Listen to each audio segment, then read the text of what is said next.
Welcome to House Seats Presents. It's Friday morning.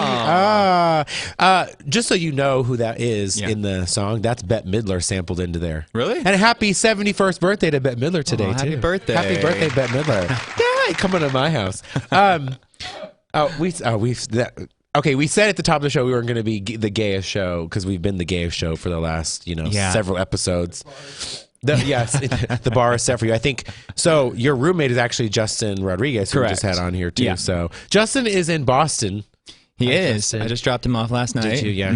I saw him on Facebook. He's getting a haircut right now. So I hope he's watching live. Oh, he was doing a live haircut on his phone. I'm like, that's got to be rough for the guy doing your hair. Don't mess it up. Yeah, that's true. I know. A little pressure. So I'm doing coffee and rum this morning. Oh, good. And I see you have the water. I'm doing water and honey jack. Oh, okay. Yeah, it's good for you. It is. It's good opening up the passages. Good for your lungs. Good for your lungs. Are we doing breathing exercises we are, there? Yeah. Okay. That was a little bit. Yeah, see, now we got Gary. He just stuck his chest out. I know. Philip. Yes. Philip Drennan is in the house today. All right. Woo! I love him. I love Philip. He's a good soul. I think I first meet you at DW, or where did we first meet? I don't even remember. I think the first time we actually hung out was at Justin Ritz's house. Oh, shit. Game night. Now it's really, oh my God. Before. Yes. Or it wasn't game night, but it was like Thanksgiving. It was it was Thanksgiving. No. Or it was right after a holiday. Christmas Eve. Yes. And we played we played Cards Against Humanity. That's the best game. And I was like, I like him. I know. Hey. Like, let's be friends. Let's be friends. Now we're friends. Let me friends. You sound like Tootsie right there. Let me friends. And we're Kimberly. Where are you from originally? I grew up in Ohio. Okay. Yeah. And then moved from Ohio to New York. Okay. And then New York to Vegas. Oh, no. So at what point were you in college in Ohio, or did you go to New York for school? Yeah, I actually went to college in Ohio as well, in Cincinnati. Mm-hmm. Yeah, it was all right. Okay. I mean, the college was great. I went to theater school. Yes. Living in Cincinnati was fine. It was very dangerous, actually, at the time. Okay. Like, people were getting mugged a block away from campus. Okay. What school was that? University of Cincinnati. Okay, there you go. I went to the Conservatory of Music. CCM, as they say. And did you studied musical theater though? I did. Oh, very nice. So you always knew you wanted to do this? Kind of. I mean, I always knew I liked to sing. I didn't know there was a career option out of it until I was in high school. Yeah. And when you're that age, it's kind of like, well, if you can sing, to go to school for it, you either do like opera, vocal performance, or musical theater. And I liked theater. So I went to school for that and then moved to New York, and I was like, I'm going to be on Broadway. What was your first show in Cincinnati that you did at the school? What was your very first show that you were in? Good question. On the Town. On the Town? Yes. Okay. And that was at Still college? one of my favorite musicals Was ever. that in college, or was that? Okay. Nice. Yeah. How many, I went to UNLV for a short time, and I always wondered, how many productions do you guys put on a year that you get your experience in, in those college years? Yeah. It depends where you go to school. I mean, Cincinnati has one of the oldest musical theater programs, which is partially why it's kind of a reputable school. Nice. Therefore, they have the money and the backing to do. We did 5 productions a year, 3 main stage, and then 2 black box. Yeah. I would say on average, schools probably do 2 or 3 large musical productions. You can tell Philip is theater because he says therefore. Therefore. I mean, it's like a whole. This is it's not scripted. That's Shakespeare right there. Did you do Shakespeare in college? Thusly, you did this. Mm-hmm. Did you do Shakespeare in college? No. Oh. I mean, it was musical theater school. Like the acting part was like, Right. We still had to cry and like scream at each other in class, which was. I hope so. Yeah, I hope so. Yeah. So wait. Yeah. That one little rum went down the wrong pipe. Okay. Breakfast. I know. Captain Morgan and I. Captain goes really well with gingerbread lattes. That's nice. Yeah. Starbucks should think about that. I know, right? Yeah. I think Starbucks has a whole other career they could have with alcohol after hours. Of course, there are a couple. Hours. Yeah. Oh, yeah. I mean, there's Bailey's. a few. Well, I get a little nervous at my neighborhood Starbucks if they did that because they're all UMC doctors. So if I saw them picking up a little bit of Bailey's and coffee, I might be a little nervous about having my surgery. So, but they could do it at home. True. This is true. So take us through the journey. So then you ended up in New York. So you obviously right out of college. You said, I'm going to New York. Yeah, that was just the thing that everybody did. It was like you go to school for 4 years, get your degree, and go to New York. And then my school had a lot of people that went into it that probably could have just gone to New York at 18 and been successful. Kids. I had kids in my class that were like the little Cosette on Broadway the little whatever the boys do or whatever. So they were already professional musical theater actors, and I had only been doing it for a couple years, so I feel like I had a lot of catching up to do. And then once I got to New York, it was strange to see video going of you. It's me. That's nice. Actually, that was a fun project. We should go back to that. Yeah, well, in the timeline. Oh yes, we have plenty of time with you, Philip.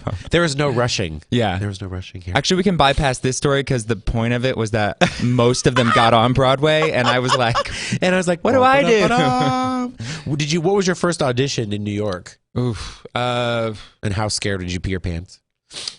Well, no, It's a valid question. I still pee my pants at auditions. I'm not even kidding. I pee my pants every Friday morning before we do the show. I had rehearsal for... Very wet on my chair. I know. The next person always loves my chair. Maybe it's just you asserting your dominance. It's not really my nerves. It's the rum. Yeah, could be. I don't really have any nerves. No. I just have a nose. I thought I was going to wear this leather jacket and be like, I'm going to keep the jacket on. Did you want to take your clothes off? No, but ladies and gentlemen, I'm a little hot. You are hot. Yeah, you are hot. Philip is hot, by the way. Sitting across from him, he has very... you know what? This chair has been occupied by some fairly charismatic eyes. Yeah. From Jeff Lebo, who I couldn't stop looking at in the face. Andrew Radone. I mean, beautiful. But your eyes... Just what are they like? Thanks. They're slate blue or what is that? Today I call them... Shut up. That's a valid color. God. Andy. Behind these hazel eyes? I know. Oh, yours are hazel? I don't know. Oh, you don't know. I usually say green because they're kind of green-blue. I'm trying to see. I'm like, they're really good. Today they're just bloodshot. Today, straight up bloodshot. They look fine. No, it's like... When winter hits in the desert for me, it's like I just become a raisin. Yeah, a raisin in the sun. In the sun. Were you in that show? I was. No. Were you really? I did a one-man version of it. Off. That's a rough one. Off Broadway for you. Yeah, I got good reviews. You do. Mm-hmm. Yeah. What was your first audition there in New York City? Honestly, I don't know. I don't remember. I remember the first time a New York City casting director showed any interest in me, and that was for me huge. Yeah. Because he cast me in the first professional show that I did out of college. Okay. And I wasn't the star of my school. Yeah. I knew what I did well, and I was they appreciated my vocal ability, I guess. Yeah. But kind of kept me in that box, oh, he's a good singer, and just stand there and look pretty. Don't do anything else. Oh, which is fine. That's fine. I mean, it's called modeling, right? So when he cast me, when he chose me to be in this show with these Broadway vets, that was huge validation for me. Yeah, and did you sort of come up in anyone's tutelage or get mentored by anyone in New York that we would know or became friendly with somebody? Not really. Yeah. I see, it isn't always who you know, then it is about doing the work. Sure. Yeah, absolutely. Yeah. Well, I mean, granted, this casting director had seen me for 4 years through school as well. So New York is good about giving people a chance, I think. Yeah. I see people that go in time and time and time again for these auditions, and as long as they're showing up and showing progress, when there's an opening that these casting directors and I'm just looking at you. You're like, is that right? Look at him. I didn't say casting couch. I didn't say any of that stuff. I've never had to do that. There you go. Thank See? God. That's good. Not that I. Meanwhile, he's willing to take his clothes off in here, and there's no reason to do it's that. Just it's warm in here. It's warm in here. I know. Yeah. It's warm. That's Keely over there for you. It's warm. It's warm. She made you warm. She did. Mm-hmm. When did you make the choice to leave New York and to come here, the land of opportunity of Vegas? Well, New York. Did something come here or something come up here that you move for? It was a weird fate situation. Mm-hmm. I never considered anywhere else to live but New York. Yeah. But New York's a hard place to live, and I would say I was only singing maybe 25 90% of my year. Oh, okay. And the rest of the year was spent waiting tables or bartending or catering, well, you know, whatever you can do, and still just barely scraping by. And the opportunity is there. I mean, you have to be there to get those opportunities. Yeah. But the day to day, it's just like, oh man, after being out of it, to answer your question. Yeah. I was in a band in New York, me and 2 other guys. One guy I went to high school with, and one guy I was on tour with. Okay. And then they had met through different circumstances. So it was all kind of, we came together in this weird, like, clandestine. Is that a word? That is a word. Okay. You can use it. That one. See, it goes, therefore in our clandestine manifest destiny. I don't even have the language to follow. Well, I mean, if you asked me to define it, I probably couldn't. But you used it in a sentence. So I did, and I think it applies. I think that's appropriate. Yeah, absolutely. You're good. We started this little folk band, the 3 of us, and it definitely had its theater influences because that's where our voices kind of sat at the time. And, but we did a whole album of original music, and it was a bunch of 3-part harmony. That was kind of our shtick. Was like 3 guys doing 3-part harmony. And you gigged around New York? Yeah, I mean, we never got paid. Yeah. We actually created a little name for ourselves. What was your name? Astoria Boulevard. Astoria Boulevard. Mm-hmm. That's obviously in Queens. Yes, we all lived in Astoria. Gotcha. Okay. Yeah. So, we had like a nice little following, and we did some pretty cool. There was like a write-up of us in the Wall Street Journal. Oh, we nice. did.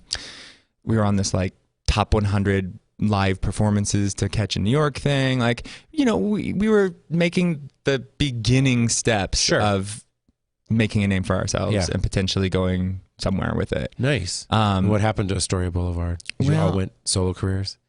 Separate ways? Forcibly. Gotcha. Yeah, the guy that I started the band with kind of just decided one day, he was like, I want a family and this is too risky. And he moved to LA to be with his girlfriend, and now they're doing really well in LA. And he's not performing anymore.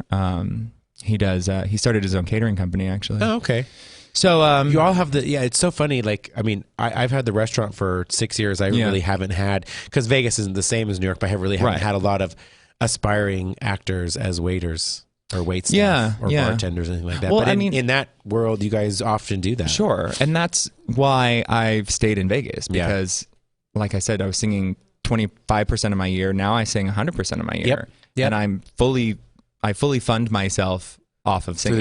And this so we're going to give you like an idea. First off, Scott's going to show a picture of me at Disneyland the last couple of days we went. Only because I took a picture I sent that picture actually to Ann Martinez only, really. I posted on her page. I don't know how that works, but I meant to just send it to her, and then I just posted it on her page, so whatever. But Ann said, or Alice said hi to Ann. I had a blonde moment when I saw that. I was like, oh, that does kind of look like Ann. No, that's Alice. Well, I was trying to get a picture of the Mad Hatter behind me, too, because that's who I really wanted. But I took a picture with Alice, and the reason being now for you to show this picture is you are the male equivalent to Ann Martinez, or as we're calling you, Man Martinez. Man Martinez. Because you have, and this is an awesome picture of you, because you have, like you said, you have work 100% of the time here. You have made your business about performing here in Las Vegas. And I've seen you in a number of shows here in Las Vegas, and you are in a number of productions on your own and, you know, other people's productions like, you know, Monday's Dark. You backed up a lot. Backed up, sang a lot, not backed up. You know, backing up. Yeah. And then you worked with us on Motown, and you worked with us on House Seats things. But also, you know, I saw you in 50 Shades parody, and you're in Vegas the show. That's fun. That's a fun show. Oh my gosh, I had so much fun. People don't realize, if you haven't been, this is still at Windows at Bally's, right? Yeah. The showroom there. It is so much fun to watch. It's hilarious. It's an unexpected turn and twist on 50 Shades. That show could have gone so... Chris Hodges, he's very handsome, and you think that's the Christian Grey character, but that's like the brother of Christian Grey. I mean, if you haven't seen the show, it's hysterical. And it's smart. Like, it is. That's what I like about it. It's not... It could be just so easy to do all these, like, dildo jokes and call it a day, which they do, but they do it in a clever... way. It's almost with like good that's the music. story. I mean, you really laugh at it in the sense that this could really be the story, and they changed the story Totally. to be a little more sexual Yeah. than you guys make it. And this and your show is popular in the Philippines, and apparently. all over Asia, right? This Yeah. this parody, but right now it plays, and you're still in the show. No, I'm not. Oh, you're not. actually, You're no. just in Vegas the show now too. Yeah. Okay. So you won't be able to see him in 50 Shades Parody, but it's fun. Yeah, It's a it's really so fun. really fun show. I was only on stage for like 8 minutes of the whole Yeah. thing anyway, so it's fine. But you have very pivotal 8 minutes. Now, Vegas, the show you've been in for how long? Have you been on and off in that show? Yeah, a year and a half. Okay. Yeah, I started as a swing. Yeah. So I would just go on, kind of third in line Yeah. if they needed me. But now I have a couple permanent days, and then Josh Strickland, who does the track full time. If he ever takes time off, then I Right. fill in for him, which is great because then That's I can awesome. kind of gig and do my own thing, the other 5 days of the week. And then, And that show plays at David Sachs Theater at the Miracle Mile. yes, at Yeah. Planet Hollywood. You're in there days a with week. Reva Rice. I am. Oh my God. I love me some Reva Rice. Girl is crazy. She's a little cray, but she is very passionate. Yeah. We have to give a shout out to her because every week it seems like somebody slips out the fuckery. Because you Yeah. can swear on the show, by the way. Oh, okay. Oh, I mean, he doesn't Now you swear tell because me. he says therefore God damn it. and all kinds of words. He doesn't speak in those tongues. No, but I don't. We swear a lot. And my now- mother will be listening to I this. know. Everyone's mother listens, and I feel bad, especially when Brendan Everyone's mixes- mother curses, though, too. That's true. They But just- only when they're mad at you. So she might call Yeah. you up after this if you do swear and give you No, choice. she wouldn't. Is mom still in Ohio? Mm-hmm. Hi, Mom. Hi, Mom. What's mom's name? Mary. Hi, Mary. Mary, did you know? Oh, my God. I was going to say like Mary Jenkins from 227. Mary. Mary. Nice. Yeah. She's still in Cincinnati. Is that where it is? No, she's not. we lived in Dayton. Oh, see. Oh, Amy? Amy Winehouse. It's the fuckery. Oh, the That's fuckery. why Sure. that's why it ends up haunting us. And he's going to replay it and replay it and replay it. Just kidding, Scott. Oh, there we go. That's better. So yeah, so that show in and of itself, Vegas the show, Yeah. is that is such a fun look at Vegas. I mean, it's such a great variety aspect is. show. It's how long has it been open? Like 6 years? Yeah, I was going to say. Yeah. It is definitely of all the shows out there, it's like it's quintessential Vegas kind of production that they do a really great job. Totally. of. Yeah. It is an amazing balance between, we're not impersonators. No. We don't pretend to be, and we weren't hired to be, but we Right. play the essence of all these people starting from the 1940s. Right. Going through Rat Pack Who and shaped Elvis Vegas? and- Yeah. up until, we don't do Britney Spears, but It's okay.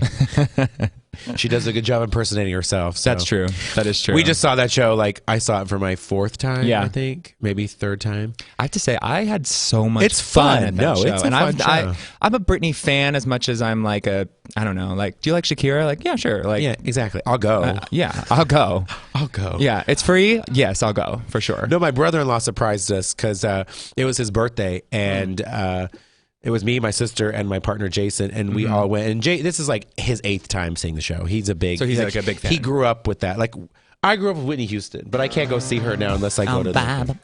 Yes, and she lip syncs the whole show, Totally. of course, but Doesn't even try to hide it. Doesn't even try to. I don't even think at one point because we were sitting close enough in the video that Jay shot. Yeah. like she's not even saying the same words. No. I'm like.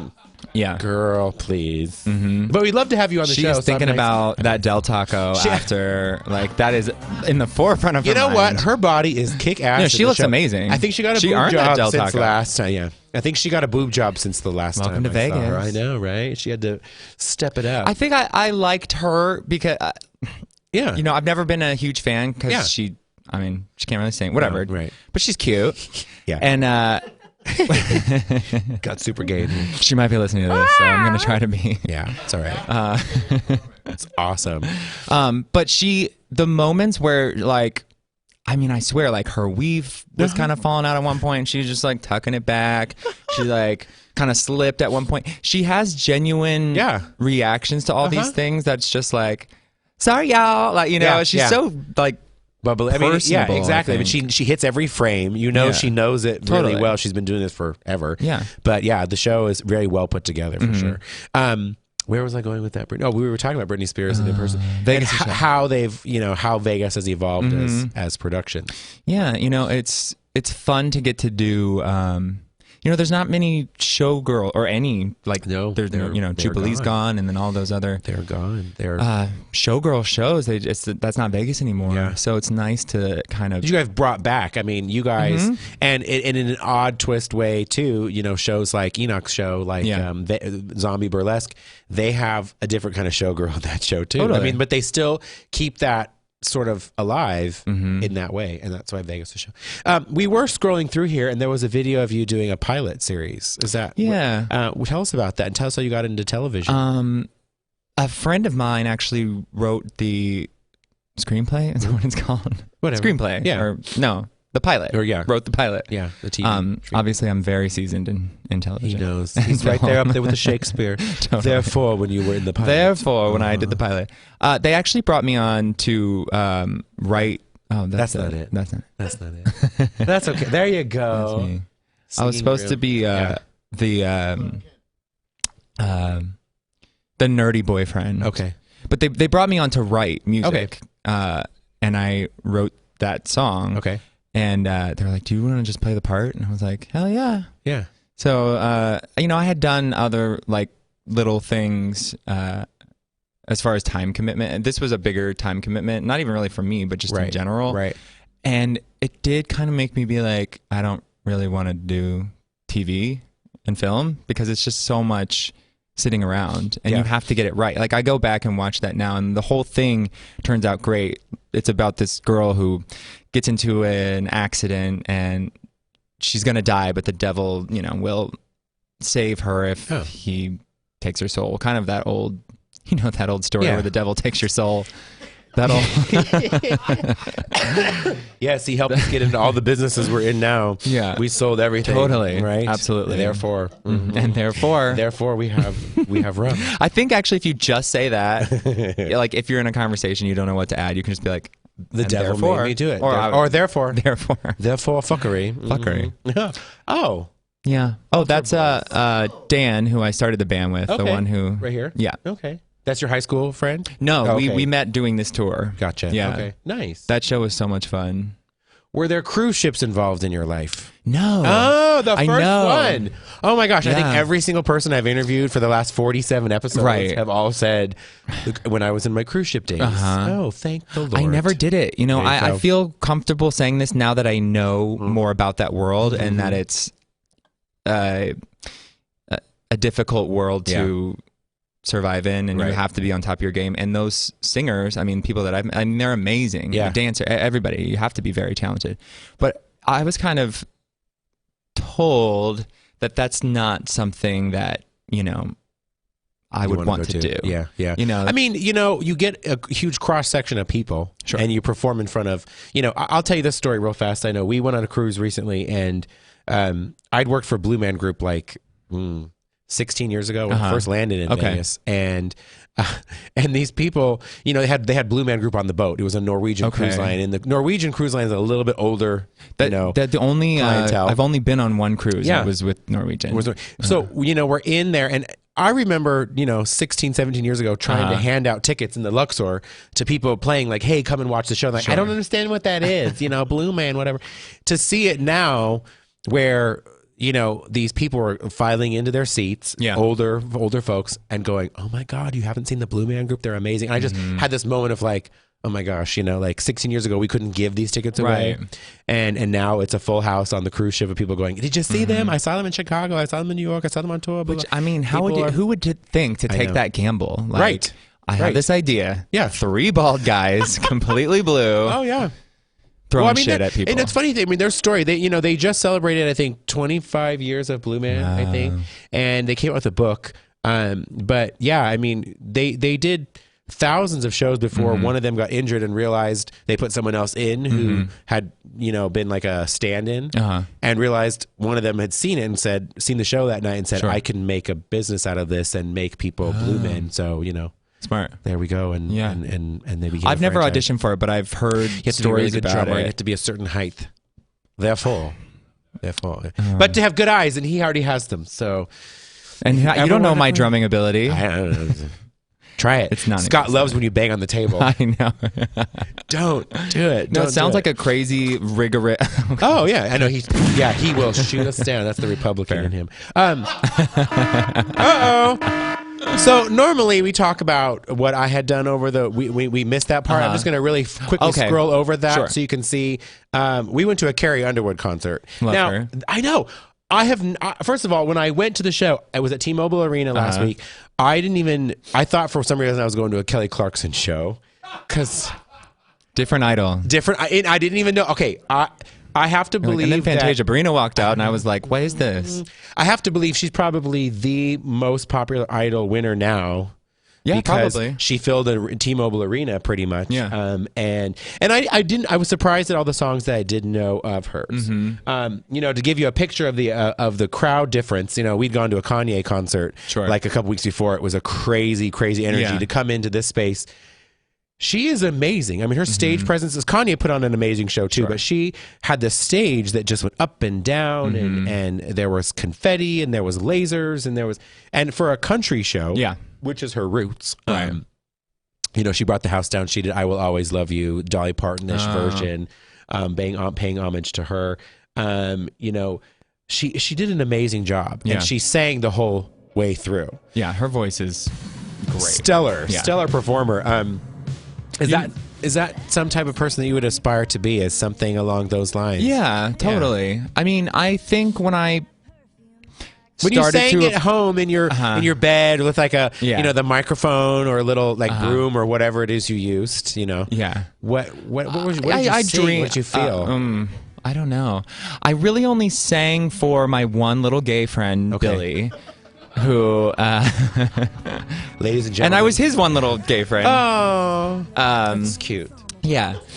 We just spent Thanksgiving together, actually, me and Billy. Okay. Hi, Billy. Hi, Billy. Hi, Billy. He doesn't know how to turn on a computer, but he's very successful in the fashion world. That's good.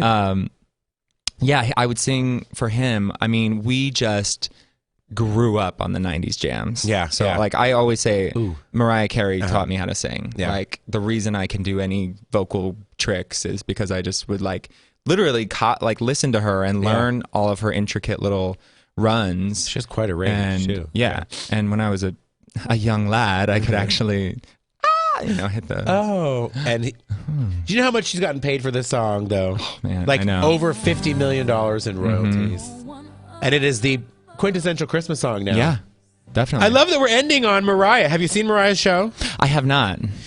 Why not? Are you scared? No 'Cause it reason. doesn't keep up. With you know what I have to say? This is really bougie of me to say. In Vegas, don't you think we're really spoiled about comps and just VIP treatment when you work here? And I'm like, nobody offered me a ticket, so I haven't gone. That sounds hint. That sounds familiar. We have probably said this about a dozen times on our show. We still have yet to see Jennifer Lopez's show. I haven't either. I'm waiting for my comp, Planet Hollywood. I know. When that opened, it was like every single person I knew in Vegas was like, I know. at they all the went. dress rehearsal. I will talk about it invite. many, many times over on the show. Yeah. Say, I love you, Jennifer Lopez. You're more than welcome to come on this show. Yeah. Girl. Anyway, so no, you are true. It is true. We get spoiled not seeing stuff because we're waiting for I should be getting an invite soon. It was lost in the mail, honey. It could have been, yeah. I think mine was. I moved a couple times. Yeah. I have a different unit numbers. Yeah, so maybe they lost that's what it. That's what it is. Mariah the IRS still finds me, Oh. but the show does not. Right. It's so sad. It's so sad. Philip, it's been a pleasure having you on the show. Yeah, thanks for having me. Where are we off to now? Are you going to do a show right tonight, now? I started a caroling company this year. Nice. I franchised an existing caroling company from LA. Yeah. So we'll be at downtown Summerlin tonight and tomorrow, and the park on the Strip on Sunday. So tonight you're at downtown Summerlin? Yeah. Caroling? Yeah. Caroling. Wearing something very similar to this. Yes, he'll be wearing his leather jacket, ladies and gentlemen. This is inspired by my outfit. And he has not been drinking today. No. It's honey. He's just drinking wassail. Wassail. Yeah. Therefore. Thank you so much. Thank you very much. Enjoy your weekend, everybody. Thank you for watching. Bye. Cheers. Woo! Cheers.